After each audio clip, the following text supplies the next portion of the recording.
All right. Here we are. Here we are. Here we go. All right, guys, welcome back to this. Sorry for the delay. I've been feeling sick today, if you couldn't tell in the video that I posted reacting to Purdue and Michigan. You can hear it in my voice. If I cough, if I sneeze, I understand maybe out of instinct that you'll, shake or back up, but I'm not at your house, and I'm not gonna get you to be sick. I'm just not going to. But today there's gonna be some new things that you're gonna see on this live, and you'll see them in a few minutes. It's just me experimenting, growing, but we're gonna talk about the transfer portal news and some early college football playoff predictions. It's exactly what we are going to be doing. Just saw the stream was up. Go Big Red. How are you? P. Sam, my boy, good to see you. And without further ado, P, you're a Tennessee fan. Armand, you're a Clemson, North Carolina fan. I mean, you guys, main Big Ten, you're on a Big Ten channel, and yet you stay committed. So I'm going to reward you by using you guys as my guinea pig to show the world what someone, he's actually corn-crazed's engineer Devin, helped me do. And what he helped me do and helped me learn was how to do this. How to do a chat pop-up is what he taught me how to do. And I don't know if you guys see it right now, but you're gonna see it rather soon in the live, at least. Oh, nope, my bad. I forgot that this happens, but apologies for that. You'll see it in a few seconds here. You will see it. That's when you'll see it. Okay, let me clear it. There. All right. Now you guys can see it, it's perfect. It's awesome. And now I'm switching back over to this view. And yeah. So this is this. And I'm going to be trying to test out these new things, show these new things. Switch between screens and scenes. I'm learning the ins and outs of OBS and other tools that can help make this more interactive for you all. So there's that. And without further ado, I do want to get into it. I'm going to reply to some comments first and post them up here. And then we'll get right into it. Nebraska fan here says, I think Diane Pryor, Sam, love your videos, man. Thank you. Really appreciate it. I'm going to be making a video on Matt Rule and his staff. Almost everything's finalized, I think, but I want to make a video on that in the following week. EK Films, Devin is a G. He is. Him and Corn Crazed they're really great personalities. They know their stuff about football. They're dedicated Nebraska fans, and I can't wait for them to experience what I think is going to be success under Matt Rule. I can't wait for them to experience that for sure. Looks great, Big Dog. Enjoy watching the channel grow. And then Armand just says coolness. All right. Well, thank you all guys for that. I really appreciate the compliments, the support. We're already at 16 concurrent viewers. Hopefully we can somehow get to 100 by the time this stream ends. If you know anyone who's interested in watching lives and just watching me talk college football, just DM them and share them the video. But let's get right into it anyway and talk about early college football playoff matchup predictions. Just some early ones, some early thoughts. That's what I want to get into. So let's start off with TCU and Michigan. TCU and Michigan. That's the 2 versus 3 game, and I will tell you right now that I believe that it's not a bye week. It's not easy for Michigan. It's going to be a challenge, and I don't want the players to be overlooking Max Duggan, who I think deserves the Heisman after his performance in the Big 12 championship game. At the same time, though, Michigan got the easier matchup than Georgia did. They got the easier matchup than Ohio State did. TCU got the hardest matchup because they're the team with the biggest disadvantage by talent, by coaching tenure. I mean, this is a first-year team that has the least amount of talent. They're not like Ohio State in 2019 under Ryan Day, where the system, is familiar. There's all these different things. And, like they're well gelled and they made an internal hire. That's not what this is like at all. TCU is a team that I think would struggle to handily beat Michigan. And a lot of people have actually bet TCU to cover very early on. Michigan was favored by 9.5 earlier today, or earlier like a few days ago. And now Michigan was only favored by 7.5 now. They're favored by 9.5. I look at this matchup here, and my question is, how well can Michigan defend the quarterback run? Can they contain Max Duggan? Can they limit him in both aspects? Because if they limit him in the run or limit him in the pass, and he has free reign to do whatever in the other, it could be a long day for one of the best defenses in the country. Max Duggan, he is 239 for 368. He's thrown for 3,321 yards, 30 touchdowns, 4 interceptions. He has a little over 400 rushing yards, and I think 4 rushing touchdowns as well. Then you also got J.J. McCarthy. As you can see, some just brief statistics here, they provide context. They don't provide the full story. You have to, click on their name and look and read about them more in detail to see the whole picture. But yeah, that's what I love ESPN's layout of, predictions and game previews. And you can see that TCU's offense, they in theory have the better offense, the all-around more efficient offense. In theory, of course. They I would say definitely have the better play caller in Garrett Riley. The issue's been their defense. They allow 25 points per game compared to Michigan just allowing 13.4. Michigan's undefeated at 13-0. While TCU is just, let's be honest here, TCU's 12-1. They lost a game, a bite in overtime to Kansas State. And it's not disrespect to say that TCU they are inferior to Michigan. Michigan is the superior football team. They have superior football product. And I'd be very much disappointed in my Michigan Wolverines if they were to come up short against TCU. I think that Michigan early on will actually cover the spread. I think that Michigan will cover the spread. I think they'll win by double digits, perhaps more than 14 points. Sean, you say that Duggan is legit. And this is indeed very true. He's going to New York as a Heisman finalist. I hope he wins it. I think Caleb Williams or Duggan deserves it. I think that Stetson Bennett, it's a nice story from a walk-on to being one of the more efficient quarterbacks in the nation, but he has a great system around him. It's kind of like with me with Blake Corum. Like if Blake Corum were to win the Heisman, I would have wanted him to, get an extra 100 yards in Illinois, over 200 against Ohio State, and probably over 200 against Purdue. Like nearly have 2,000 rushing yards, have over 20 rushing touchdowns.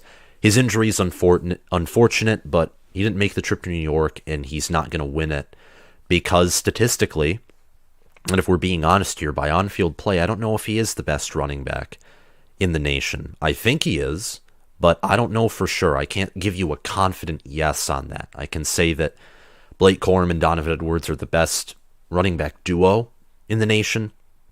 I can, with confidence, say that, Max Duggan, he put TCU on his back against Kansas State. They had no business going to overtime. None.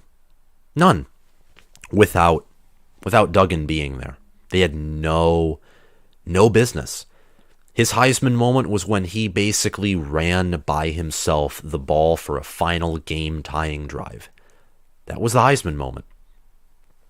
And it's just, I look at it, and I think that Michigan's probably better at every position except for wide receiver and quarterback. Michigan's superior in the trenches. They have better linebackers, better defensive backs. This matchup is just not going to favor TCU in any way. If TCU wins, though, that'd be a heck of a story for them to win a college football playoff game in their first appearance, and with the talent on their roster, and with the fact that Sonny Dykes is a first-year head coach. I think he should win Coach of the Year regardless if he loses to Michigan by 30 or 40, or if he beats them by 3, 7, 10, 14. He should win Coach of the Year. He took a first-year team. Zach Evans, who was touted as one of their better running backs, left for Ole Miss. Duggan wasn't even the starter at the beginning of the year, and then TCU just assembled one of the most gutsy, clutch teams in the nation, and that's why they're here. That's why they're the 3 seed in the college football playoff. And whether you're a Georgia fan or Ohio State fan, and you don't like that you got the harder matchup, it happens. And Michigan is going to, if they win this game against TCU, they're going to have to face one of you. And that will be a whole different story that we'll get to after we talk about Ohio State and Georgia. The over-under for this is 59.5. I would say I'd favor Michigan to score north of 40 on this TCU team, or at least north of 30. I'm just going to go, and given Michigan's efficiency in the red zone recently, in the past 2 games, I am going to give Michigan, I'm going to say they're going to win by a score of 45-28. That they're going to beat TCU 45-28. There will be some big plays from TCU, but Michigan's going to be the more consistent team. They'll find big plays of their own, and they'll eventually wear down and break TCU. In the Verbo Fiesta Bowl, which is in the State Farm Stadium in Glendale, Arizona. I digress. Ohio State and Georgia. Apologies for that cough. Number 1 team in the nation. They're 13-0. And they're taking on the 11-1 Ohio State Buckeyes. Chris, I will laugh so darn hard if TCU upsets your way too overrated Michigan Wolverines. I want to ask you this question before we move on, or 2 of them. How is Michigan overrated? Which is 1. And outside of that, how are they overrated? And why? I mean, how are they overrated? It's just one question, and I'm sorry if I'm tired or if I'm repeating myself, but I'm sick here. Georgia versus Michigan for the Natty, Sam, is what Jack Harrington says.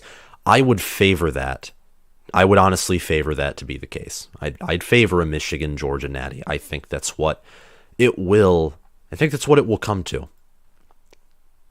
If I'm being honest here, I think that, and Georgia is favored over Ohio State by 6.5. It's 5.5 on some places. The line on ESPN opened up at 6.5. It stayed there. For Ohio State, here's the reality of this. You have a better shot to beat Georgia, a way better shot to beat Georgia than I think TCU does Michigan. And here's why. Remember last year, let me sit back a little and tell you all a story.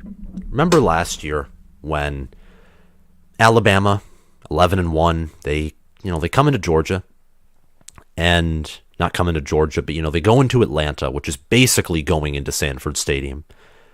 Georgia had like a ratio of 75% to 25% Georgia to Alabama fans.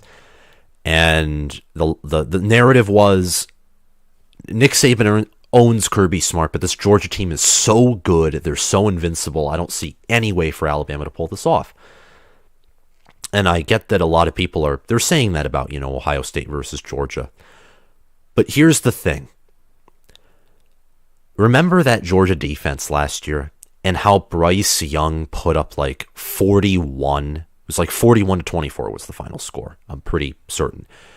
They put a 40 burger on that defense. And let me tell you something. Before John Mechie went out, that looked effortless. They could have hung 60 had Mechie not been hurt. And, Nick Saban, being a defensive coach like he is, goes a little more conservative late of course. They could have destroyed Georgia. They did it with an elite wide receiver core, a great offensive line, not an elite one. Alabama's O-line last year was not elite, but it was good. It was great. And they had an elite quarterback. Ohio State has a better wide receiver core than last year's Alabama. I'd say they have a better passing quarterback than Bryce Young, but you don't have that same dual threat capability that's going to keep Georgia's defense guessing. CJ Stroud's not a point guard like Bryce Young is, but you also have a better O-line. So at wide receiver and O-line, Ohio State's superior to last year's Alabama team. Quarterback overall, I'd say it's inferior. But you're also facing a worse Georgia defense. That's what you're facing. Kelee Ringo has a lot of potential. He's a big physical corner, I think. Corner, maybe safety, but definitely defensive back. I think corner. He is not going to be able to cover Marvin Harrison Jr. or Julian Fleming or Emeka Egbuka. He's just not going to be able to. Georgia, if they stack the box and try and stop the run, they're going to get torched all day, every day. And if Travion Henderson, Mayan Williams are fully healthy by that game, and the O-line's humming and doing its thing, if they try and stop the pass, Ohio State will just be able to move on the ground. Because they can. Because when healthy, they do have one of the best running back rooms in the country. They do.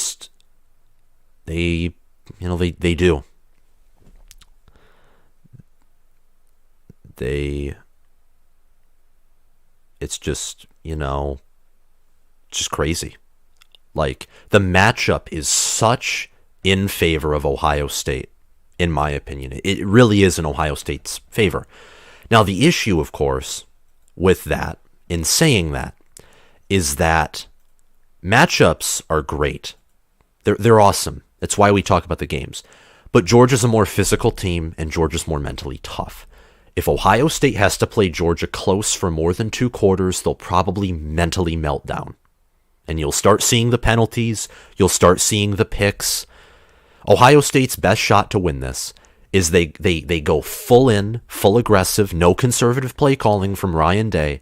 They go full aggressive, they attack Georgia early, and they get on a double-digit lead, which will cause Stetson Bennett himself to possibly melt down, because that's what happened the last time he had to engage in a shootout a year ago, and you never have to play close with Georgia. You're always 2 scores ahead of them. That's how you'll beat them if you're a Buckeye fan. But if you have to play them close, or if Georgia starts coming back, like how, let's say, Alabama came back against Johnny Manziel in 2013, it wouldn't surprise me if a complete implosion occurred. Because Ohio State, when they play great, like Michigan, they thought that they would go in and they would roll Michigan. Now, I imagine the mentality facing Georgia, as they're the underdog, is going to be different. So maybe they'll be mentally tougher, not as frustrated when it gets dirty. But, man, when they faced Michigan, and it was a close game and Michigan was fighting, they couldn't finish. They were like me, like a year or 2 or 3 ago, when I would play NCAA, and I was playing the AI, and I would rage quit because I wasn't beating the AI by 50. It's what Ohio State did too. That's what they did in the Michigan game. And they have to keep their cool. For Ohio State, your most important thing is keeping your cool. On the coaching staff, the players, the defensive and offensive adjustments, like, don't be too conservative. Abuse the matchup. For Jim Knowles, don't sell your soul to stop one part of this Georgia offense.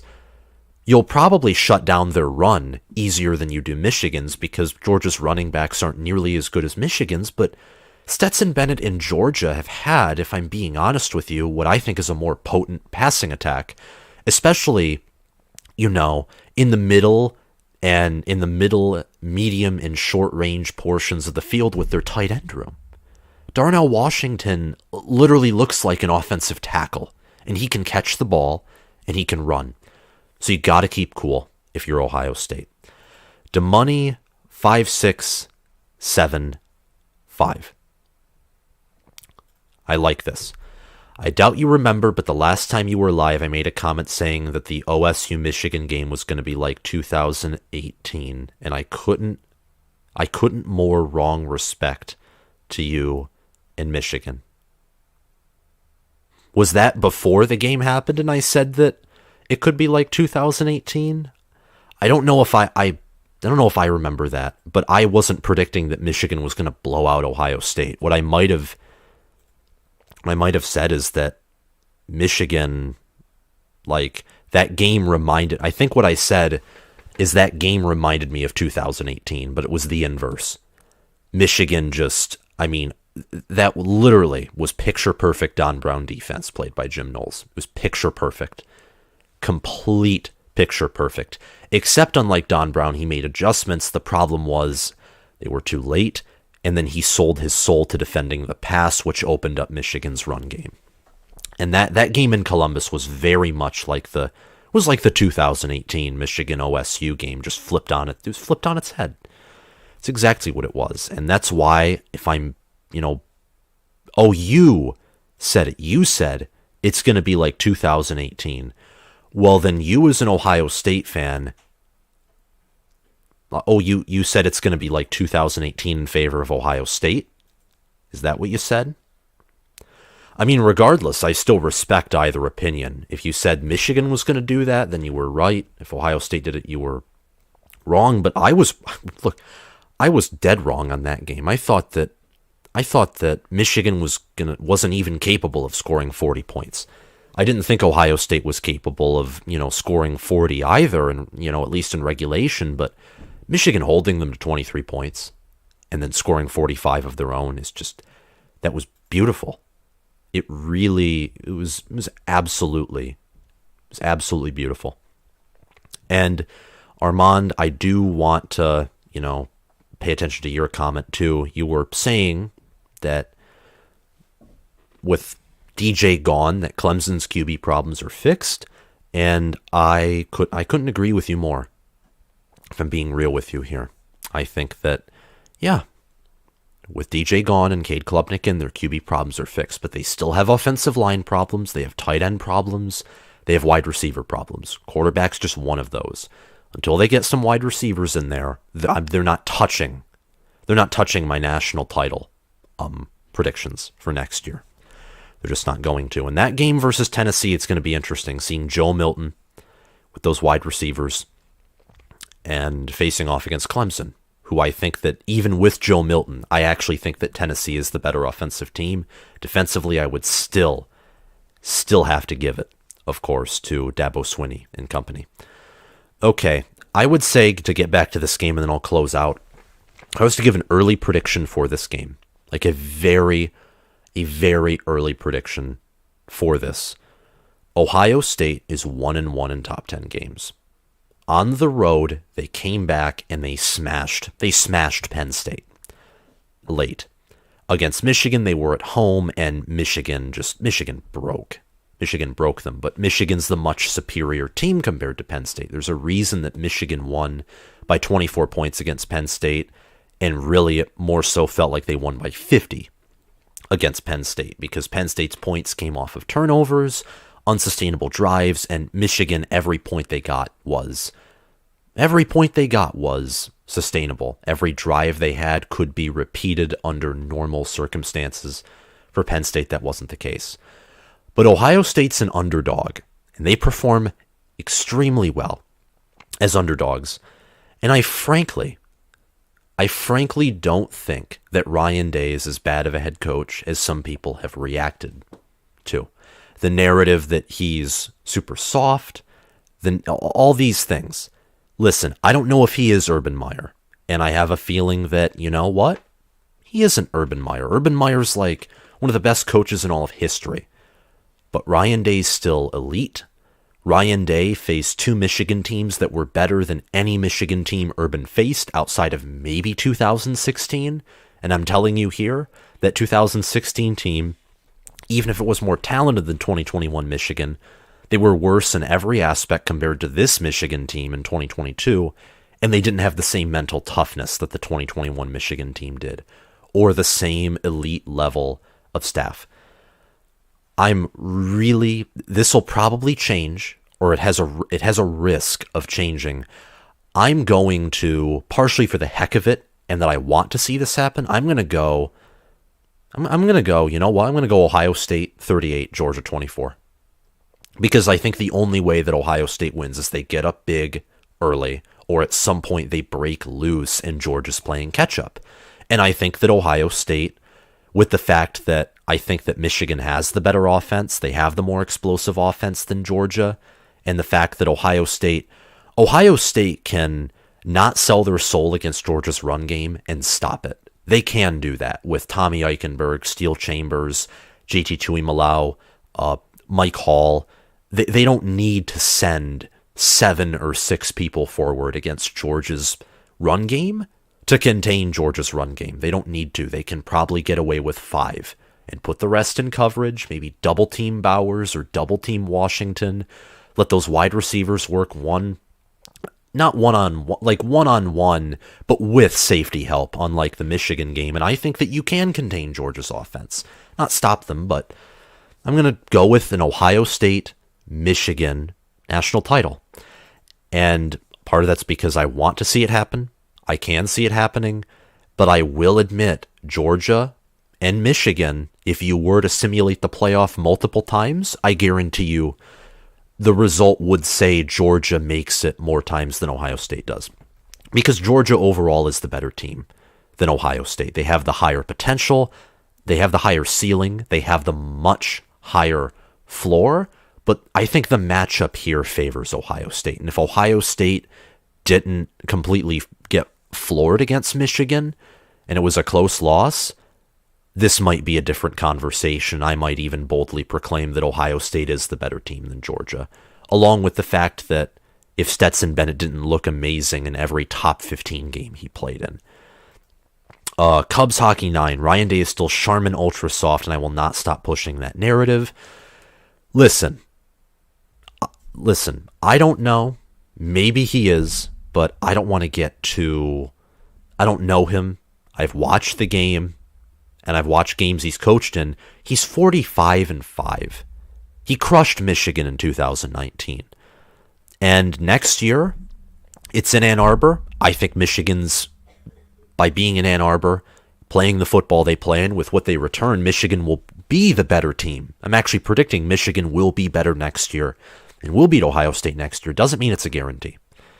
Does not mean it's a guarantee. DeMoney 5675. The only way that Ohio State wins is that we score 42 plus points, and I hope we win because I really want Uncle Lou to eat that humble pie. Oh my gosh, that's beautiful. You know what? I wish you the best. Again, my prediction that Ohio State will win by 14 might and probably will change, because again, I'm predicting that partially because I want it to happen. If I can sit myself down, remove some of the Big Ten bias and my desire to have a rematch of the game and the national title, and I will do that as the days and weeks come, there might be a different prediction. I'll either predict Ohio State to, maybe I'll predict them to win by the same amount and I'll go bold, or maybe I will pick the safer route and pick Georgia to win.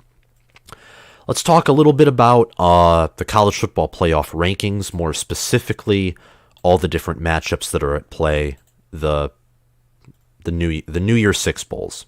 Let's talk about that. You got the Cotton Bowl, the Orange Bowl, the Rose Bowl, and the Sugar Bowl. Go through them very quickly. This matchup that's going on right here, the Cotton Bowl, that's going to be between USC. It's going to be between USC and Tulane. That's what that matchup is going to be between. And I would say very. Yeah. Oh no. Armand, you did hear it, but I'm saying in this situation, I'm not going to lie. I'm not going to lie to you and pretend that sometimes it doesn't come forth. This is a live stream. I don't have time to formulate thoughts or run through my own thoughts like I normally do in a video. But here, I just have to put it out there. Like, I want this to happen, but I'm going to, for now, roll with it on the stream because I actually think Ohio State can do it. Ohio State has a million a millions better chance to beat Georgia than I think TCU does Michigan. It's just an honest belief. There is, if you look at ESPN's FPI, Georgia's viewed as a far superior team compared to Michigan, and yet Georgia and Michigan is like favored by odds according to FPI to like they're given the best shot to win the national title because there's, Ohio State just presents that better matchup with Georgia. It's close to 50-50 according to odds and football power, whether OSU or Georgia makes it, and it's closer to 66-33 when it comes to Michigan and TCU. It's just honestly the truth. Give me Tulane. USC's defense blows. That is just, it's mean. USC fans will cringe at that, but it's oh so true. That defense is disgusting. It really it's horrible. It's horrendous. Absolutely horrendous. It's just not good. The Sugar Bowl between Kansas State and Alabama. If Bryce Young opts out, I'm picking Kansas State. If he doesn't, I'm picking Alabama. It's really that simple. Really. It is really that simple. And if Bryce Young doesn't opt out, I'd say that there's still a really good chance Kansas State can pull this off. But I don't trust Jalen Milroe. Will Howard is a better throwing QB than Jalen Milroe is. And with Deuce Vaughn, and you have underrated wide receivers really underrated wide receivers at Kansas State, they will do damage. Because Will Howard, let me tell you something, next year, he'll be a dark horse Heisman contender. But that's going to be one of those games. It's December 31st. I think the playoff games are... When are the playoff games are up top. Yeah, the playoff games are December 31st. That's going to also be December 31st. That's going to be a game that I will keep tabs on along with the college football playoff games. And then Monday, January 2nd, that's USC Tulane. That's going to be a shootout, but I'm honestly going to go with USC. If I'm being real with you, I think the talent is just a lot, and it will be hard for a group of five school like Tulane, just from a talent standpoint, to outlast USC. But there's a really good chance, like what Jack says, USC's defense is trash. You don't turn it over against them. You don't let them sack your quarterback. It's just not good. It's not good. Are you an expansionist? I feel like this year specifically is a testament to why there are not 12 teams good enough for a shot at the championship. The possibility of upsets is intriguing, though. I believe, if I'm being real with you here, Cubs Hockey 9, I believe that it should be an 8-team playoff. 8-team playoff, no auto bids. That's the way to go forward. 8-team playoff, no auto bids. That's absolutely the way to go forward here. So I am an expansionist in some way, but I don't like the 12-team playoff because of the buys. I don't think buys should be here. Home field advantage, have that. Or maybe just make all the matchups neutral site in different bowls. That would be fun, as long as they're grouped in certain locations, so you don't have to fly and experience jet lag every week, for example. But 12 teams where you give the top 4 teams a bye, I want my team to win as many games as possible, not sit there for a week. It would give them an edge, but I think it would be, in a certain sense, too much of an edge, if I'm being honest with you. So I am an expansionist, but I don't like the 12-team playoff format. I don't. The Rose Bowl, Utah versus Penn State. That's going to be, I think, the most entertaining non-college football playoff game. Easily. Penn State and Utah, they're both physical teams. They like their tight ends. They like their quarterback, running the football. They have great, but not elite offensive line play. They have really good running backs. Their defense, their defense, they're teams that the reason it's entertaining is because they're both, in my opinion, top 8 teams.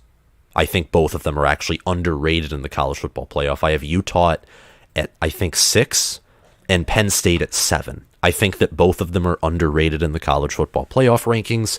I think if you changed just one thing about them, like if you gave them another superstar player at one position or maybe two superstar players, they would both have the potential to be playoff teams.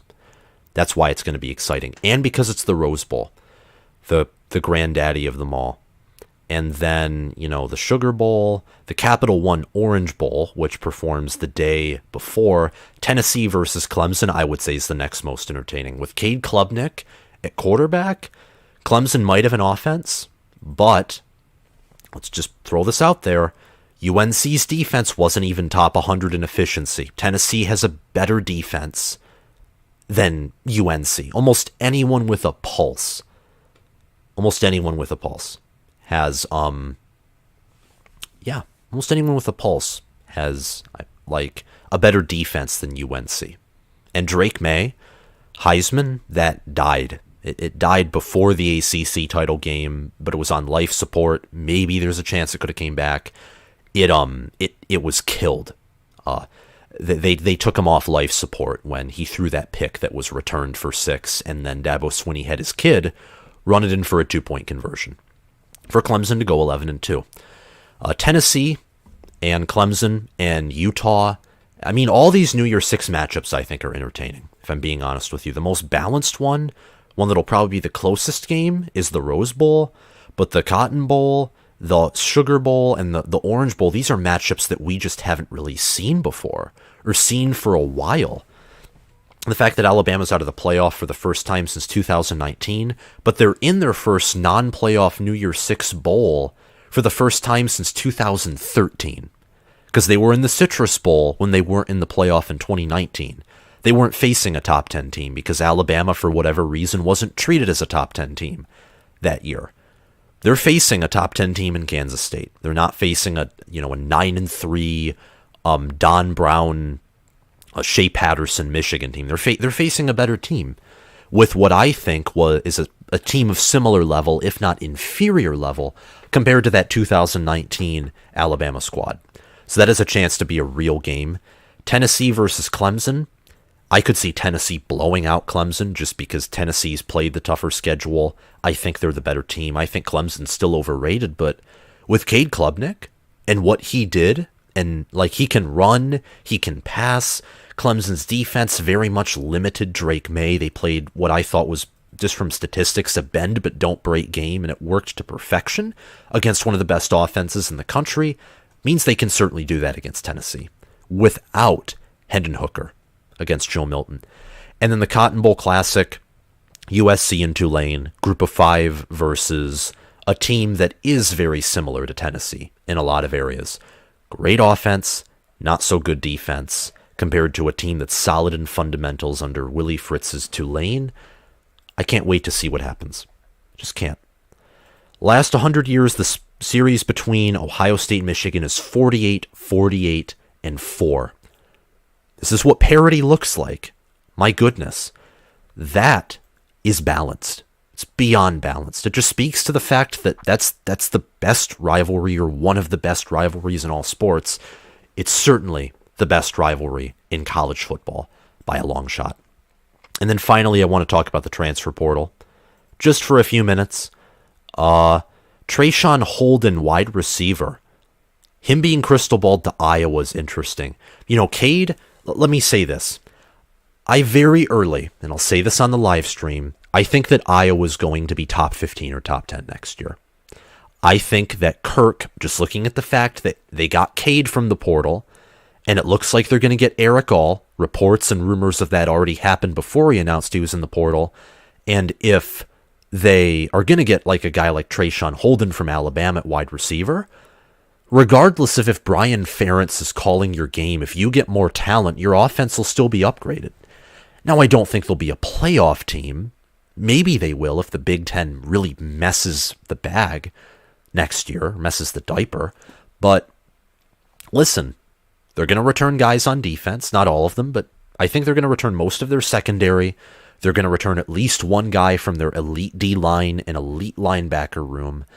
And with an offensive line that returns most its starters, with Luke Lachey, likely Erick at tight end, Cade McNamara, And I imagine if they pursued Cade, gave him a good NIL deal, they're going to pursue wide receivers too. And they're going to make upgrades. And I think that that'll result in, you'll see an Iowa team like that has some competency on offense, and you'll see an Iowa team that we haven't seen since like 2019 or 2018 or 2015.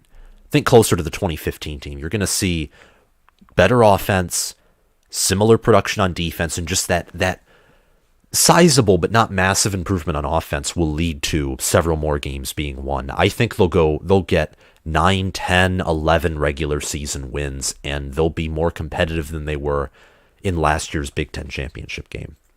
That's for sure. It is really for sure. DeMoney5675 says Iowa Big Ten championship next year. I don't know if they win it. I just don't think they have the talent overall and the stamina to win it. But I think they're winning the West. I think they have by far the best chance to win the West. Let's scroll down a little more. So Trayshawn Holden's in the portal. He's crystal balled to Iowa. Ketron Jackson, 4-star wide receiver from Arkansas. Owen McCown from Colorado. Speaking of Colorado, Deion Sanders, who he's grown on me, continuously grown on me. He's at Colorado now. And it's going to be very interesting to see his approach to college football and Matt Rule's approach to college football when Colorado and Nebraska face off at Folsom Field.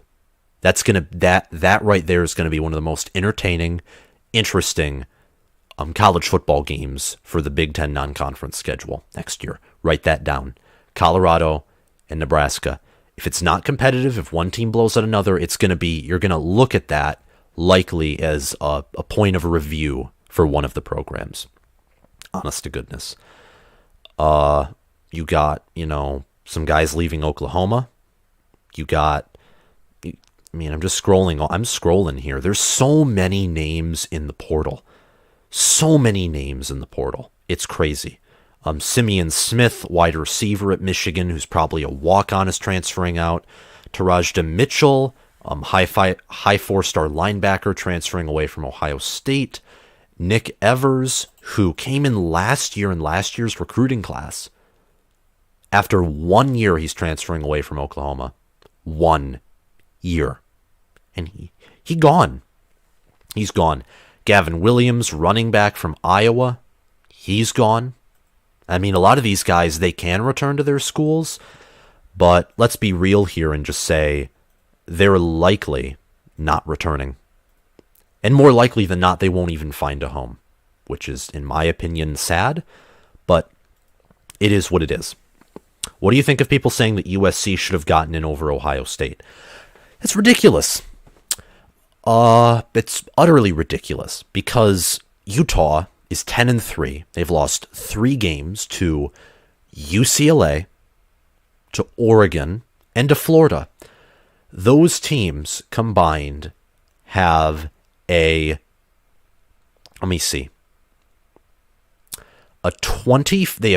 3 teams combined have 24 wins but 12 losses. They're 66.6. They're 666 win teams on average.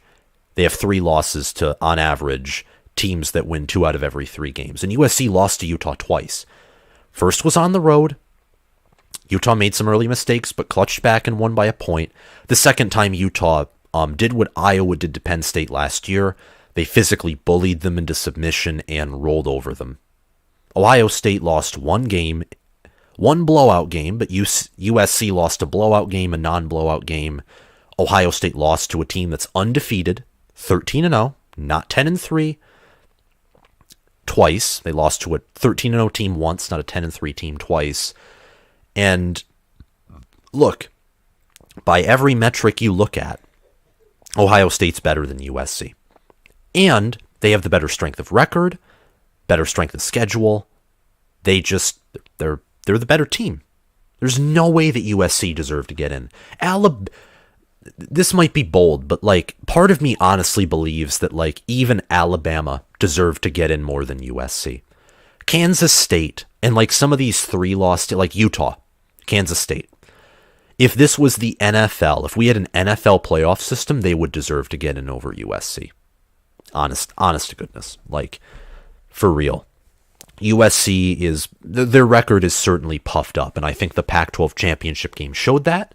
Yes, Williams got hurt, and that stinks. And I hate to see players go down. He, by the way, after that game, even with the loss, because of how he played through injury, him and Duggan, they're in their own category of legend, tough, and gutsy.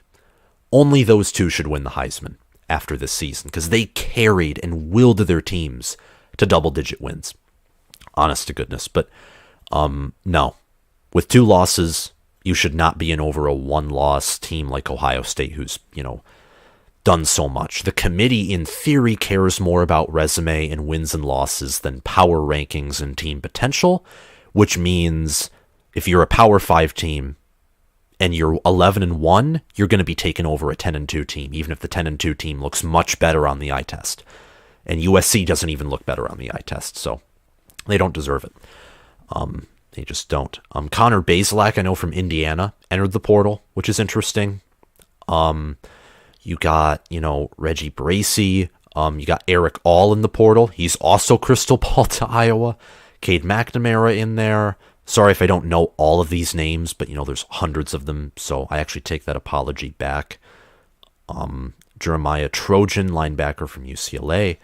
Lewis Hanson, tight end from Michigan, who is, I think he was a redshirt freshman this season. I hope that he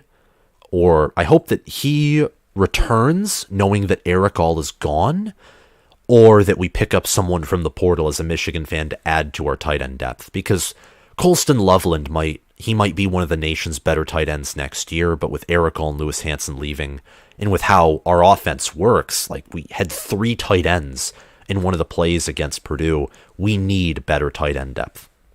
We absolutely need better tight end depth. That's for sure. Got Jeffrey Davis Jr. transferring from Penn State. I mean, you can just go on and on. Like, the first day the portal opened, everyone bolted. They bolted. And I think this is the new era of college football. People asked for the portal, players asked for the portal, and here you have it. You have thousands of players entering, and many of them will never find a new home. Some will never play football again, or they'll transfer to a really small school, because it's risk. You enter the portal, you're taking a risk, because you may not get evaluated. The team that you think needs you, you're going to say, like, Coach Saban, you need me as a wide receiver, because you left your school and you think that, he's going to pick up on you. Well, he just visited a recruit's house who's a 5-star that has infinitely more potential than you do, and who is willing to be there for 4 years. He's not going to take you, and your school won't want you back because you left him. And, in college football, when you're on a team, business is not just business. It's a brotherhood. And you can go out and explore your options, and I think that you should. Make the most of it for yourself, for a certain degree. But also, you are taking a risk when you go in the portal. You're taking a risk. I think they can revoke your scholarship if you enter the portal. Braylon Presley, transferring away from Oklahoma State, very underrated wide receiver. Spencer Sanders transferring as well. There's just tons of players, but I wanted to go over it, scroll down just to show you. I mean, we can just do this 2 more times. See all those names? Deshaun McCullough going to Oklahoma. It's interesting. All these names are all players in the portal. All of them. And I'm going to check some comments, and then we're going to end the video. Kels14, Yo Sam, I had a feeling TCU would stay in due to their close loss. Absolutely. When they lost by 3, I looked at my mom who was watching the game with me, and I also texted like friends and associates. I'm like, there's no way the committee justifies putting Bama over this team. They could justify putting OSU at 3. I genuinely believe Ohio State is better than TCU, but the committee, seeing that they, in theory, think more about resume than anything else, TCU is more top 25 wins. TCU didn't have as worse of a loss. And you shouldn't penalize, if you do care about resume, you shouldn't penalize a team who's undefeated, one of the few undefeated teams in the nation for losing an extra game with the impressive wins that TCU had. It's not like 2014 Florida State, and the first time they play a team that gets double-digit wins in Georgia Tech at the end of the regular season or so, they lose. That'd be a different case. It's like, no, you faced no one. You played nobody. You never blew out or dominated anyone. Go away. TCU has 5 top 25 wins, and one of them is against a Kansas State team who's now ranked number 9. They split versus a top 10 team who's legitimate. They beat Texas on the road handily, and that's a team who's ranked in the top 25. Oklahoma State, if Spencer Sanders never gets injured, it's probably, top 25, top 20 team, if I'm being honest with you. But I'm glad that TCU got in. I feel like Michigan will,